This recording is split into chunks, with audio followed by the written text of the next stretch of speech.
the people, those who said that I'm going to be killed, I'm going to die, నేను చనిపోతాను, నేను మరణిస్తాను అన్న ప్రతి ఒక్కరు కూడా they never died. వారు ఎవరు కూడా చనిపోలేదు. Oh, some people tonight, ఈ రాత్రి మీలో కూడా కొందరు you are saying that మీరు అంటున్నారు, I'm going to finish by this problem, ఈ సమస్యలో ఇక నేను నా కథ ముగిసిపోతుంది I'm అంటున్నారు. going to finish by this calamity.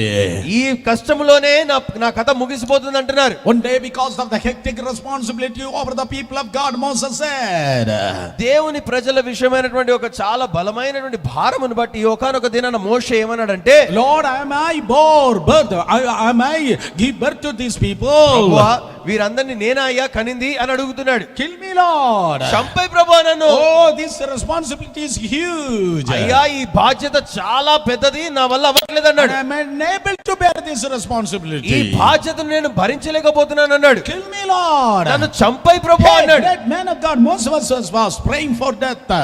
ఘనుడైనటువంటి మోషే మరణము కొరకు ప్రార్థించాడు. Whether God killed Moses, మరి ఏం జరిగింది? దేవుడు మోషేను చంపాడా? whether God killed Moses, దేవుడు మోషేను చంపాడా? certainly not. He became the second greatest prophet in the Bible. ఖచ్చితంగా చంపలేదు. మోషే బైబిల్ గ్రంథంలోనే రెండవ ఘనుడైనటువంటి ప్రవక్తగా మారాడు. He became the second best prophet in the Bible. బైబిల్లోనే ఘనులైనటువంటి ప్రవక్తలలో మోషే రెండవ స్థానంలో ఉన్నాడు.